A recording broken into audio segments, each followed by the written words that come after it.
Amigos, una vez más frente a ustedes, poniendo a consideración cosas del pasado de nuestra querida entidad, y por qué no decirlo de otras partes también del país. En esta ocasión quiero traer a colación un trabajo que me tocó presentar en la materia Historias de Vida o Historia de la Vida Cotidiana en la carrera de licenciado en Historia y Antropología que estudié en la Universidad de Sonora de 1996 al 2001. Y esta historia trata propiamente del rescate de la vida de un ser humano que le tocó ser testigo de movimientos y momentos y movimientos en nuestro país que a todos nos hubiese gustado en un momento dado. Es nada más ni nada menos que mi abuelo paterno, que se llamaba Rómulo Rafael Félix Flores, nacido en el pueblo del Quiriego en junio de 1871. Como todos los hijos de gentes que se dedicaban al agropecuario, esa región del Quiriego, que está en la margen derecha del arroyo de Cedros, que es el arroyo del Quiriego también llamado, que desemboca en el río Mayo, en el desaparecido pueblo de Conicarit, que está propiamente en el caudal de la presa del Mocúzarit, Adolfo Ruiz Cortines. El pueblo del Quiriego tenía influencia en Tepahui, en Macoyagui, en Batacosa, en Baroyeca, que eran, digamos, la zona de influencia, aunque propiamente era un lugar muy pequeño, e inclusive Baroyeca llegó a ser más importante que él en el 1680, en los 1700. El Quiriego empieza propiamente a tener una vigencia en el siglo XVIII, o sea, en los 1700, y el rey de España le concede a un importante vecino de la ciudad de Álamos la propiedad de amplios terrenos que fueron conocidos como la limpia concepción del Real de Minas del Quiriego. Ahí la familia Félix se había avecindado desde fines de los 1600, alrededor de 1688, ya hay registros de individuos de apellido Félix en esa zona. El apellido no se escribía con X, todavía se escribía con S, Félix. Y es hasta inicios del siglo XIX que empieza a utilizarse la X. Para 1831 era un pueblo, el Quiriego, un modestísimo pueblo del distrito o del partido judicial, después distrito judicial de Álamos, o sea, era propiamente un lugar dentro de la región de Álamos o del río Mayo propiamente. Ahí Rómulo Félix nace, sus padres fueron Fernando Félix Olea, nativo del Quiriego, y Paz Flores, originaria del río Yaqui y posiblemente mestiza de Blanco y Yaqui, por decirlo de algún modo. Ellos tienen los siguientes hijos. Rómulo, que nace en junio de 1871, después le seguiría Bernardo, que es el padre de la artista María Félix, que todo el mundo conoce, Lorenzo, Oscar, como se decía antes, Oscar, Ezequiel, Sacramento, Julia y aparentemente Jacinta, pero no estoy seguro. Rómulo pasa la niñez ahí en el Quiriego, montando burros a la orilla del arroyo y jugando en los veranitos, o como se le llamaba antes a los sembradíos de sandías o de melones, gozando de esos pequeños gustos que te dan las comunidades así agropecuarias. Estudia los inicios de la primaria. Hay que recordar que no existía en aquel siglo XIX, todavía no existía la secundaria, y había una primaria, primaria básica, y después había una primaria superior, que ahorita vamos a hablar de ella. Entonces, estudia ahí en la escuela oficial del Quiriego con el profesor guanajuatense, un hombre muy destacado en la historia de la educación en Sonora, llamado Guillermo Bracamonte, en donde estudia él, y ahí mi abuelo es compañero de un revolucionario político que sería Flavio A. Borges Belderrain, y su hermano Ataulfo, y algunos otros.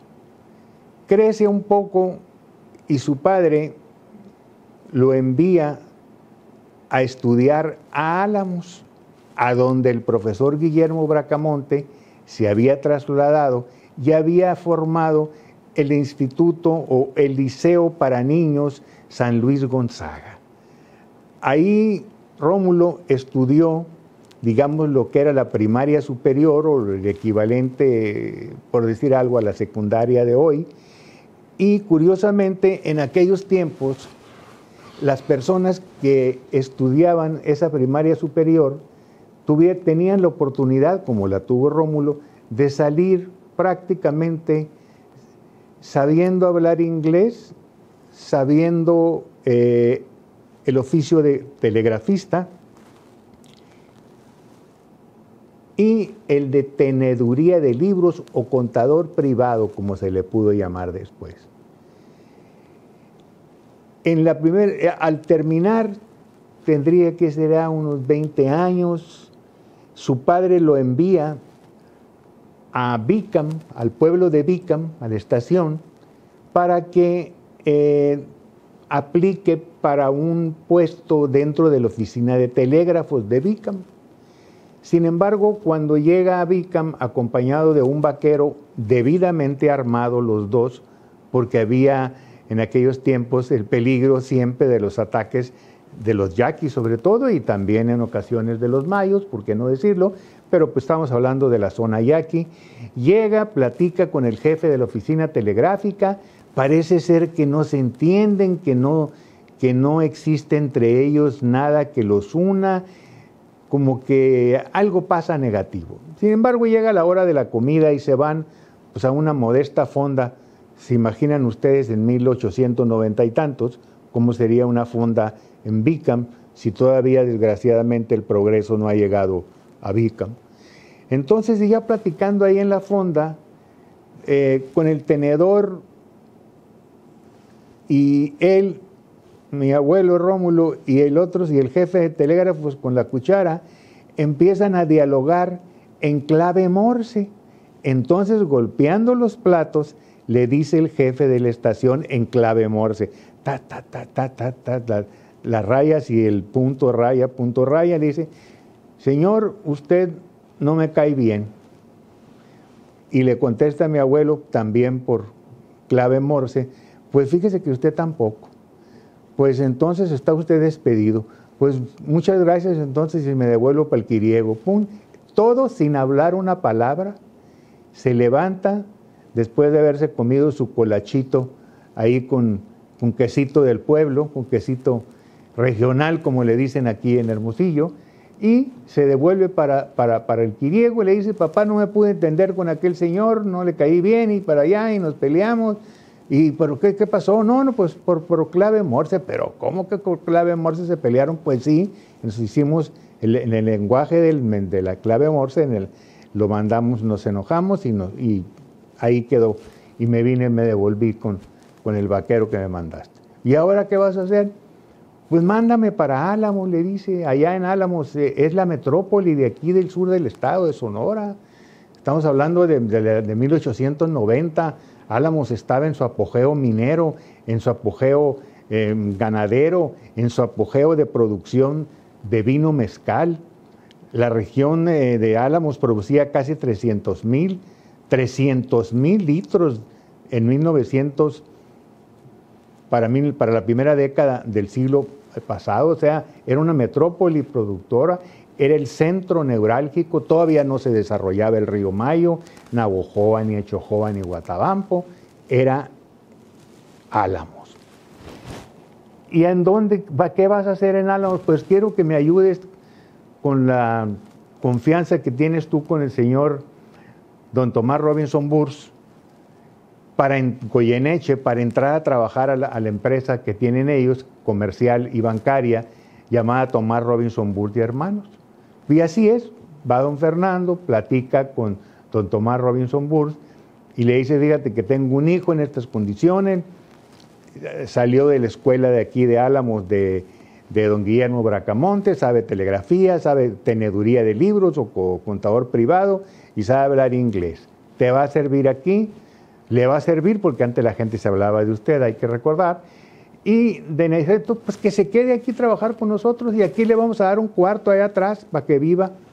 Y ahí se queda a vivir desde la última década del siglo antepasado y se empieza a dar cuenta de lo que nunca él se hubiera imaginado, que esa casa bancaria y comercial tenía relaciones con los estados de Chihuahua, Durango, Baja California, digo, lo que había apenas rudimentario en Baja California Sur y Baja California el Norte, ahora llamado Baja California nomás, y sobre todo con el mundo, con operaciones bancarias por medio de corresponsales. O sea, ¿qué quiere decir esto? Era más fácil mandar dinero en aquellos 1890s. ¿Por qué? Porque vamos a suponer que yo llegaba a la casa bancaria, cualquiera de ellas, y le decía, fíjese que quiero poner este dinero para que lo recojan en Culiacán.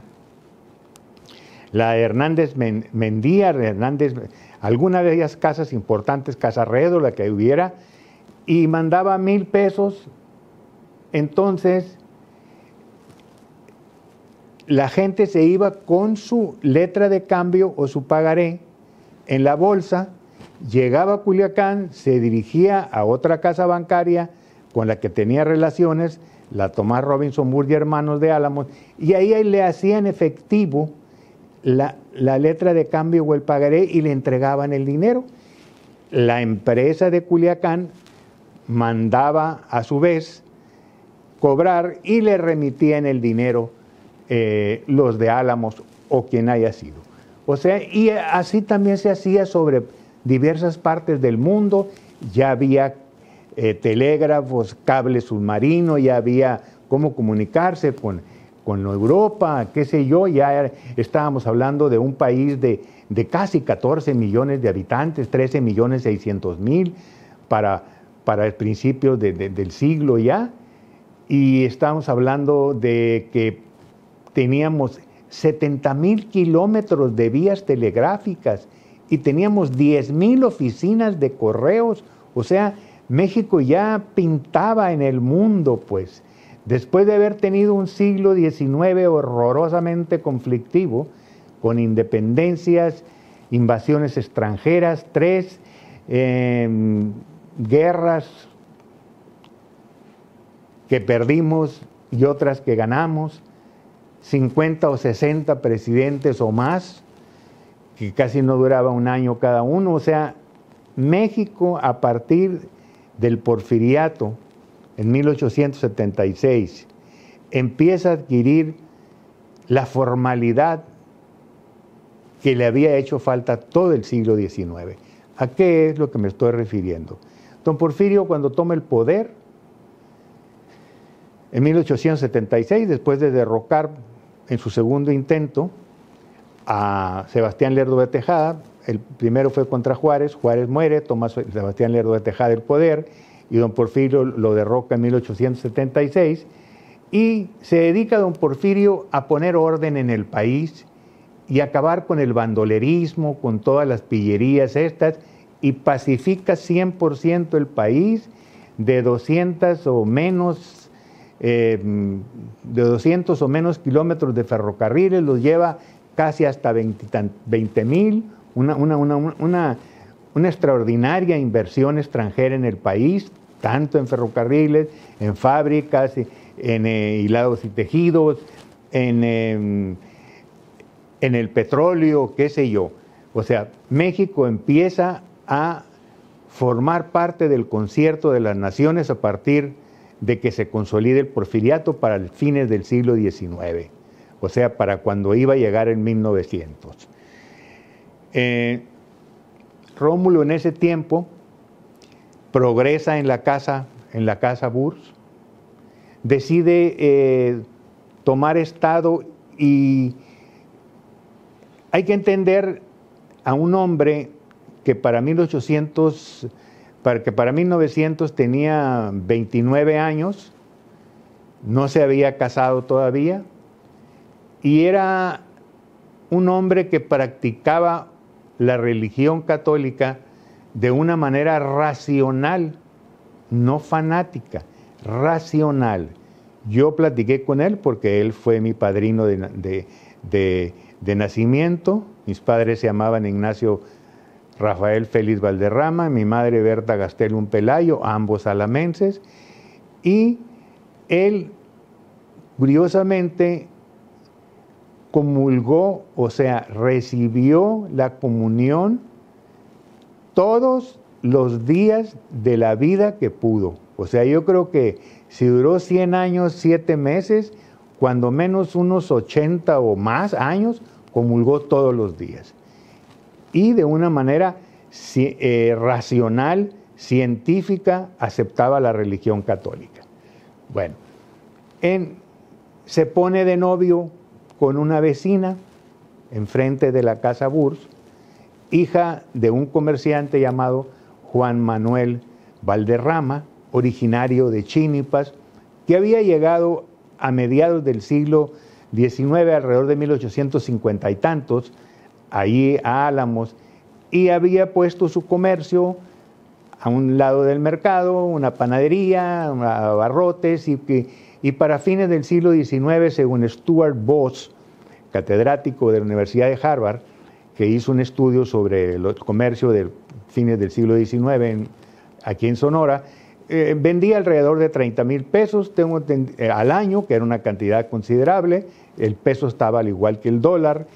La casa bancaria Burs andaba por esas cantidades, Ignacio Lorenzo Almada también. O sea, era un hombre importante, Juan Manuel Valderrama.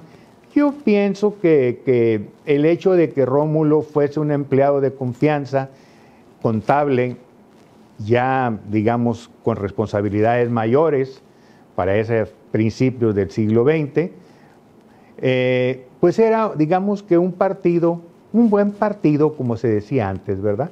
Cosas que ya ese idioma, ese lenguaje sonorense, ya lo hemos perdido, porque ahora ya no se sabe quién es buen partido o mal partido. El hecho es que en aquel tiempo se decía así: un hombre con trabajo estable, con una moralidad intachable, alto, rubio, con personalidad, con carácter, pero a su vez sí, con humor también. Siempre estaba pensando cuándo llegaban las vacaciones en el trabajo para llevarse su riflito 30-30 y cazar venados en el rancho de su padre allá arriba en Los Conejos, cerca de Burapaco, en la sierra prácticamente, en la tierra guarijío. Allí estaban los conejos, ahí estaban los guarijíos perdidos todavía hasta que los encuentran de vuelta en los 1970 y tantos.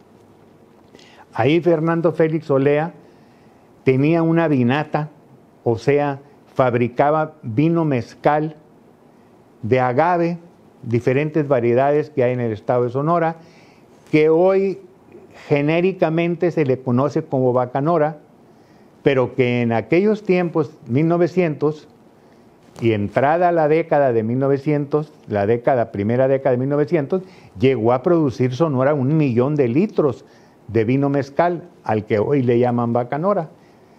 Y su padre también manejaba pequeñas cuestiones mineras, tenía un comercio. En 1905 o 1907 Fernando Félix Olea era presidente municipal del Quiriego, y también vendía guano, curiosamente, guano, excremento de murciélagos en las cuevas, recolectaban ese guano para fertilizantes y llenaban un furgón, yo creo que con carretas, llevaban esto a fundición, o sea, a la estación de fundición, porque el Quiriego queda por esa jurisdicción más o menos, y eso se mandaba y se vendía en el extranjero, y lo mandaba, y el ferrocarril de Sonora, el Subpacífico llamado después, lo metía a Estados Unidos y ya se vendía. O sea, todo eso dentro de la estructura que manejaba la firma Tomás Robinson Burt y Hermanos. Rómulo pues sigue haciendo su noviazgo con la señorita María del Refugio Valderrama Salido, hija, como ya lo dije, de Juan Manuel Valderrama y de Manuelita Salido, y se casa el 30 de abril de 1900. Y empiezan a venir los hijos. El primero en 1901, Fernando, después seguiría Rómulo, después seguiría Juan Manuel, después seguiría Concepción, que se hizo monja de la orden de doña Julia Navarrete, después seguiría Guadalupe, Ignacio, Rafael, mi padre, Jorge,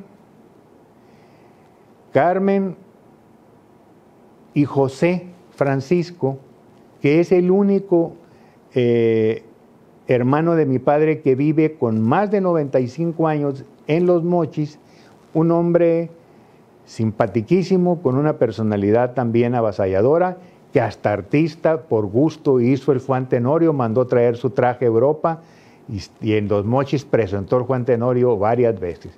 Mis saludos para mi querido tío allá, y mis primas y primos allá en Los Mochis.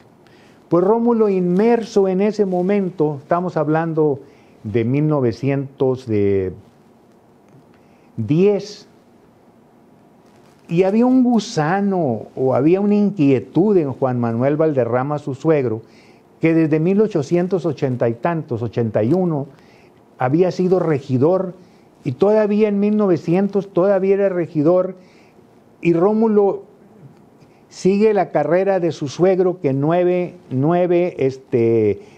ocasiones había sido regidor, y él empieza a ser regidor y le toca ser primer regidor y prácticamente ocupar la presidencia municipal en un momento dificilísimo de la historia de México, que es la decena trágica, o sea, cuando muere el presidente Madero y el vicepresidente José María Pino Suárez, asesinados por la gente de Victoriano Huerta y el embajador de los Estados Unidos, Henry Lane Wilson. En ese momento que se vivía, no puede uno imaginarse que un contador o un empleado administrativo de una casa bancaria tuviese tantas relaciones con personas del Estado, en que tú te dabas cuenta de lo que estaba sucediendo en ese Sonora de 1900. Ya las inversiones de los alamenses habían bajado a Navojoa, o sea, al río Mayo. Ya se sembraba gran cantidad de garbanzo en el río Mayo, hasta Guatabampo, ¿por qué no decirlo? Y menciona que la cosecha de 1911 había sido abundantísima en el río Mayo, y que se habían producido 250,000 sacos de 100 kilos de garbanzo, que valía 1.45 propiamente 14.50, valga la expresión, el kilo.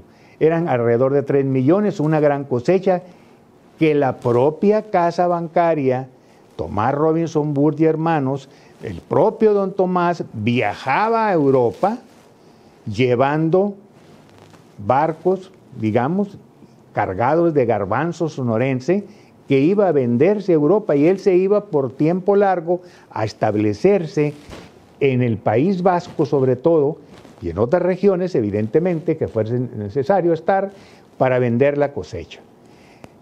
Sin embargo, recuerdo con simpatía que mi abuelo ya le andaba por irse de vacaciones cuando le tocaban, y don Tomás estaba en Europa vendiendo el garbanzo, pues, y allá se pasaban meses allá en Europa, no había mucho, la vida transcurría más despacio antes.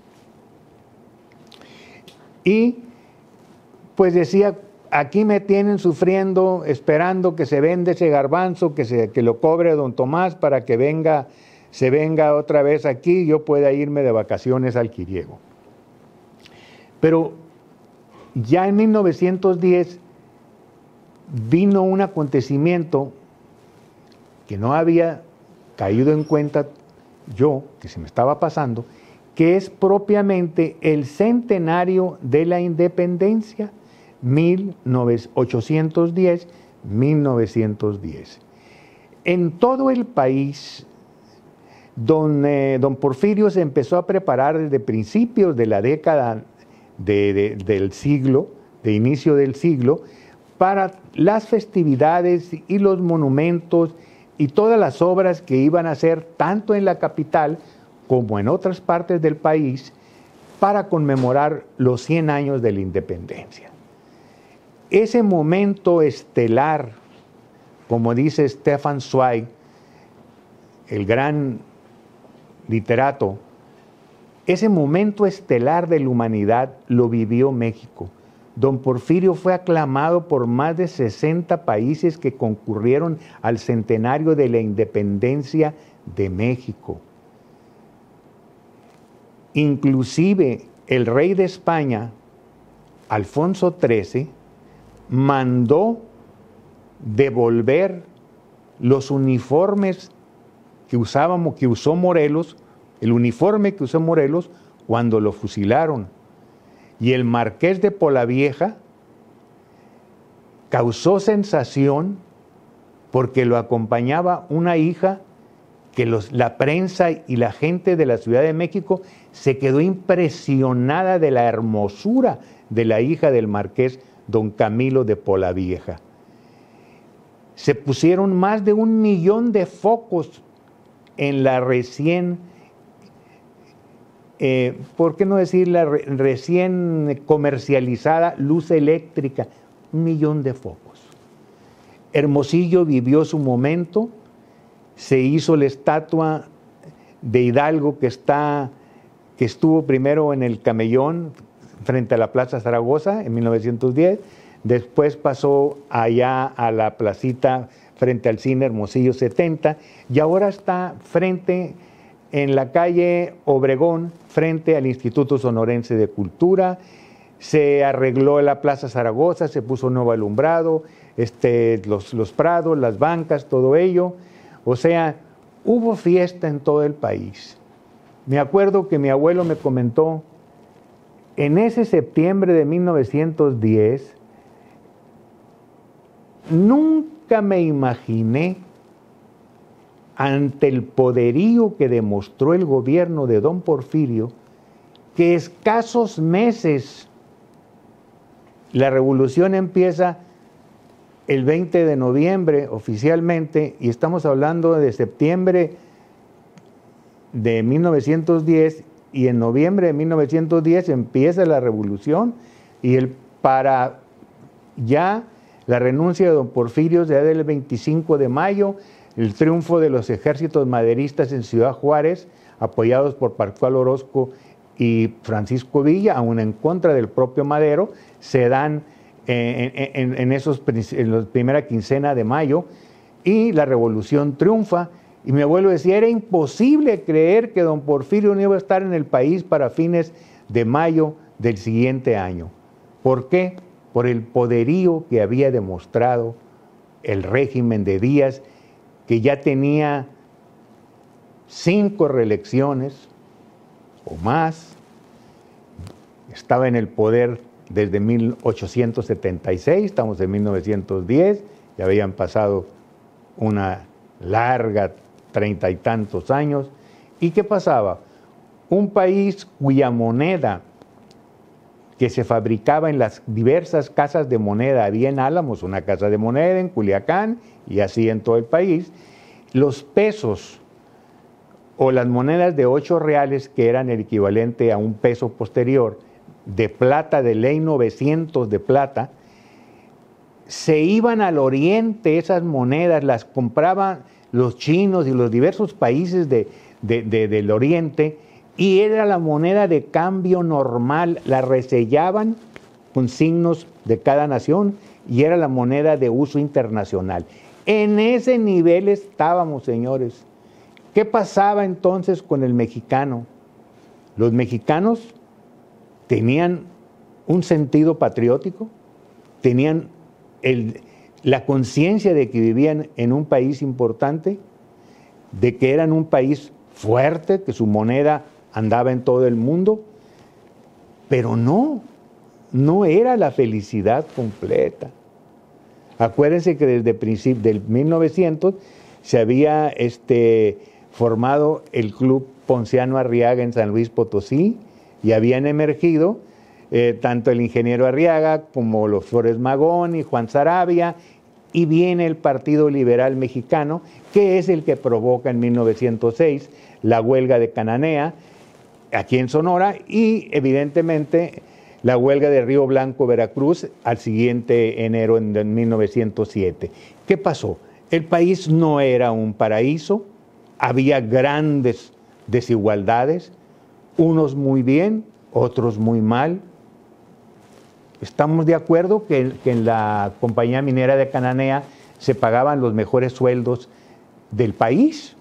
Estamos de acuerdo de que evidentemente la compañía minera de Cananea, las 4C, la Cananea Consolidated Copper Company, o sea, la compañía consolidada de cobre de Cananea, era la empresa minera que ganó más dinero en ese año y que por lo regular y apenas tenía más allá de una década esa compañía, con el William Cornell Green, no era coronel, se llamaba Cornell, pero no se enojaba si le hicieran coronel Green. El hecho es que había desigualdades y truena la bomba. Entre la correspondencia de Rómulo Félix habla de un ataque que le toca presenciar en Álamos en agosto de 1912.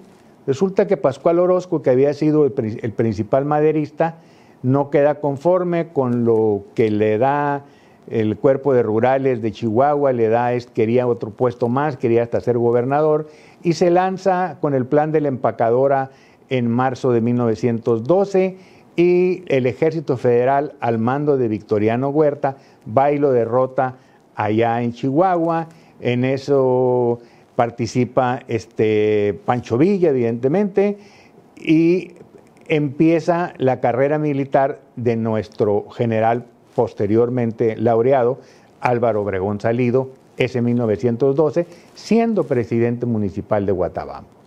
El hecho es que desde ese escritorio, en conversaciones escritas, valga la expresión, con sus hermanos, añorando salirse, porque ya tenía más de 16, 17 años trabajando con la familia Burs, y veía que los hijos de la familia Burs, tarde que temprano, ocuparían el puesto que él tenía, y también tenía a don Plutarco Valdés, su compadre que trabajaba ahí, don José Torres y algunos otros que también trabajaban ahí, y cuando menos él añoraba poder irse a trabajar sus tierras al Yaqui, pero nunca se decidió por la cuestión de los indios, de los indios alzados. El hecho es que permanece ahí muchos años más. Pues no muchos años más, ya siendo.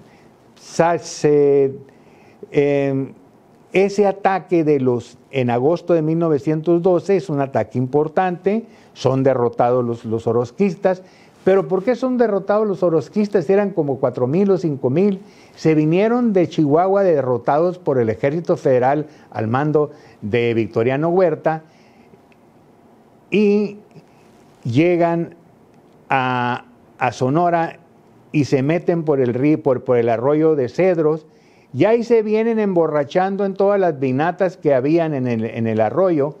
Entonces ya llegan medios incróspidos, como se decía antes, o como decía Cantinflas, medios tomados o tomados y medio llegan, y evidentemente son derrotados en Álamos, dejan 300 monturas, 500 caballos, un desorden ahí, son derrotados. El hecho es que desde su escritorio él creaba un universo donde él era prácticamente, reflexionaba, decía, por ejemplo, se están yendo los americanos de Álamos, se están yendo de Sonora, el ejército americano se ha posicionado en la frontera, posiblemente venga la intervención norteamericana, o sea, una intervención armada, y decía él, ojalá que no suceda, pero si llegara a suceder, yo, que únicamente disparo en cacería, estoy dispuesto a jugar la vida por mi patria. El hecho es que ese hombre termina de trabajar alrededor de los 12, de los 912, 13, qué sé yo, y se pasa 13, 14, empieza a trabajar en la compañía agrícola Río Mayo, que era para desarrollar ahí cerca de Navojoa unas tierras muy importantes, una empresa muy importante. Después de ahí pasa a trabajar a la United Sugar Company en Los Mochis, a la compañía azucarera de Los Mochis, y termina ya en la década de los 20 como jefe de oficina, gerente o como le pudiéramos llamar, de la compañía azucarera de Navolato, donde pasa una larga temporada, unos 6, 7, 8 años, nace su último hijo, José Francisco, mi tío José, que es el que vive en Los Mochis, con más de 95 años a cuestas, y en 1929, que viene un movimiento renovador en que los partidarios de Obregón, que consideraban culpable al general Plutarco Elías Calles de la muerte del general Obregón, se levantan en armas en el 3 de marzo de 1929, mandados por José Gonzalo Escobar, que estaba por allá en La Laguna, pero aquí en Sonora gobernaba Fausto Topete Almada, obregonista, que se lanza a las armas, junto con Francisco R. Manso, Roberto Cruz, Eduardo García Carmelo, Román Yocupicio y muchos más. Evidentemente pierden. Entonces, mi abuelo, que vivía en Navolato, Sinaloa, su hijo Rómulo tenía problemas de jóvenes y se peleaban de vez en cuando con un sobrino de la dueña del ingenio, que era una Carlota Almada, viuda de la Vega, o al revés. Y mi tío una vez se le pegaba y don Jorge Almada Salido otra vez se le pegaba, total que Jorge Almada Salido se casa con una hija del general Plutarco Elías Calles, el hombre fuerte del país. ¿Y qué sucede? Viene la renovación, don Plutarco se pone al frente del ejército, derrotan a los obregonistas y destierran a Rómulo. Yo vi el decreto firmado por el general Ángel Flores, gobernador, decretan el destierro de Sinaloa del ciudadano Rómulo Rafael Félix Flores por haber sido colaboracionista de los obregonistas, aunque no tenía nada que ver, sino que eran rencillas ahí, como les digo, entre un tío mío, Rómulo R. Félix, y don Jorge Almada Salido y su hermano Jesús Almada Salido. El hecho es que se devuelve Rómulo derrotado al Quiriego a trabajar su ranchito allá arriba de los Conejos, allá. Ya no había vinata, pues estaba prohibido en esos tiempos ya por el general Calle la fabricación. Y viene al gobierno de Sonora en 1931, don Rodolfo Elías Calles, y empieza lo que se llama la persecución religiosa en Sonora.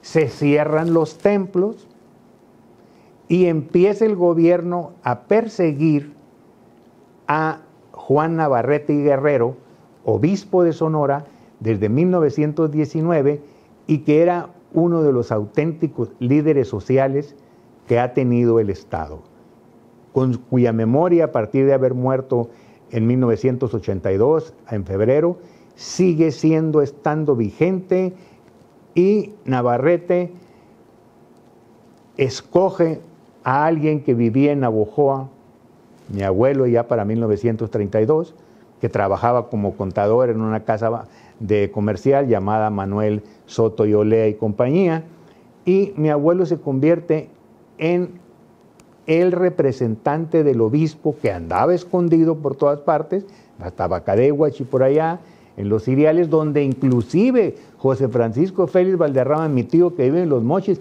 estuvo en los Ciriales con Juan Navarrete acompañado de otros niños, y hasta ahí lo mandó don Rómulo. No sé por qué lo mandó, ni mi tío sabe por qué, pero allá andaban encaramados también huyendo del ejército. Inclusive me llega este momento de la persecución, porque en el desarrollo de los movimientos armados, el 35, por ejemplo, que el general Luis Ibarra, nativo de Suaqui, del Batuco, por ahí de esa región, y Alfonso de la Torre, que era su segundo, Alfonso de la Torre, hermano del padre Ignacio de la Torre de Nogales, era novio de una hermana de mi padre llamada Guadalupe Félix Valderrama, que ya falleció. Pues Alfonso de la Torre es muerto en San Pedro de la Cueva por las fuerzas federales, o sea que nunca se me va a olvidar ese momento de cuando mi abuelo era prácticamente la religión en Navojoa. Él daba la comunión, pues no confesaba porque pues no era sacerdote, pero podía dar uno que otro sacramento, y la gente en todo el estado sabía que el representante de la Iglesia Católica en todo el sur de Sonora, o el Mayo, por digamos decimos, era Rómulo R. Félix. Ya les he dicho de su catolicismo a toda prueba. Entonces, con los años, pues esto yo lo tomé así cuando me lo platicaron mis tías, y mi abuelo no hablaba de este asunto, no quería hablar de la persecución religiosa. Evidentemente él nunca esgrimió un arma para ello, simplemente era un representante administrativo o para dar uno que otro sacramento o sacramentos allá en Navojoa. Inclusive el general Román Yocupicio, que era supuestamente enemigo de la iglesia, le decía: oiga, don Rómulo, ya sé que usted por ahí andan dando ceremonias religiosas y toda la cosa escondida, y ahí se la lleva mi mujer con ustedes. No hagan mucho barullo, no festinen el asunto, calladitos, se ven más bonitos. El general mismo Yocupicio, que el 37 sería unos años más, 4 o 5 años más, sería gobernador, eso le decía. Y cuando llega cuando llega Yocupicio al gobierno el 37 en enero, prácticamente se empieza a arreglar el asunto religioso. Mi abuelo me lo platica el padre Antonio Hoyos Martínez, que estuvo muchos años en Ciudad Obregón, era un hombre muy importante hasta la llegada de del primer obispo, de José Soledad Torres Castañeda, que fue asesinado en 1967 en la Sierra de Durango.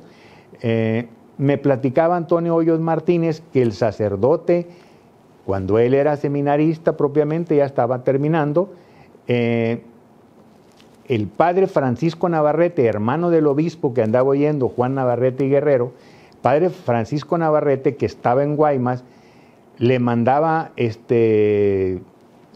informes o órdenes, o le pasaba detalles, qué sé yo, a mi abuelo en Navojoa, pero de una manera secreta. ¿Y cuál era la manera secreta? En facturas comunes y corrientes le vendimos 50 mecates, 50 pedazos de lo que sea, 15 metros y ahí en esos iban las claves, y en pastas de dientes a las que le sacaban la pasta, ahí metían el mensaje y lo mandaban por correo, por lo que fuera.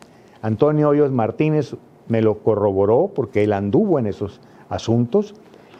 Y pues Rómulo siguió en su vida, casi hasta los 80 años trabajó, vivió 20 años más, casi 21 años más, muere, como les digo yo, recién que me reintegro a Navojoa en 1972, en enero, muere el 18 de enero de 1972, ¿no? Un año después de que había llegado a Navojoa, y siempre quedó esa impresión de que fue un hombre bueno, respetable e íntegro, que toda la gente de Navojoa lo veía un señor alto, blanco, calvo evidentemente, con su sombrero, ir todos los días a misa y devolverse. Ese hombre que jamás pidió un reconocimiento, que me contaban mis tías Guadalupe y Carmen, que una vez en México estaba uno de los más importantes que habían participado años y años después, 20 años después de la persecución, en los 50 por allá, y le decían sus hijas, ahí está el señor X, papá, ¿por qué no lo saludas? Usted se carteaba con él cuando la persecución en Sonora. Y mi abuelo jamás quiso tocar ese tema. Recuerdo que siempre tus padrinos de matrimonio, siempre los padrinos de nacimiento te regalan cosas, ¿no? Juguetes y cosas por el estilo. Mi abuelo jamás me regaló un juguete, pero en mi mayor gusto era ir a su cuarto, donde tenía un retrato gigantesco de yo creo que lo único que le había quedado de aquella época, un retrato gigantesco de don Porfirio, una fotografía del álbum Directorio de Sonora de Federico García y Alba, que afortunadamente lo reeditamos en el 2005 por apoyo del gobierno del Estado, y una introducción por parte del doctor Ignacio Almada Bey y un servidor. Tenía la página del álbum porque él había tratado con Federico García y Alba y le había pagado la inserción comercial en el álbum de la casa bancaria Tomás Robinson Bull y Hermanos, que él era el contador en ese momento y él estaba en medio de la foto. Nunca me regaló un juguete, un trompo, una pelota de béisbol que hubiera querido, pero me regaló las pláticas, estas pláticas.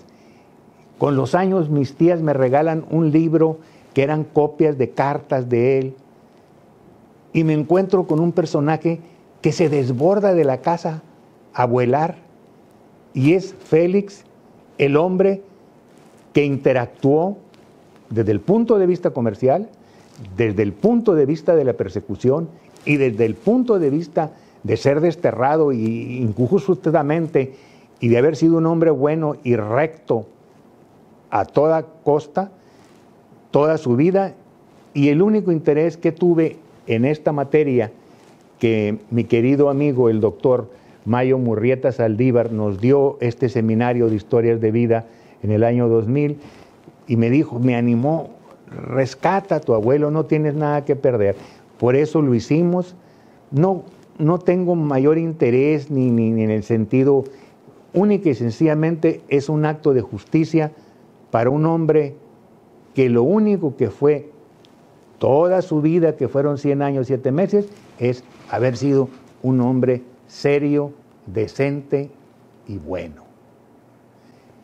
Agradezco una vez más su generosa participación al estar escuchándome y pues no me resta sino decirles pronto nos volveremos a ver. Muchas gracias.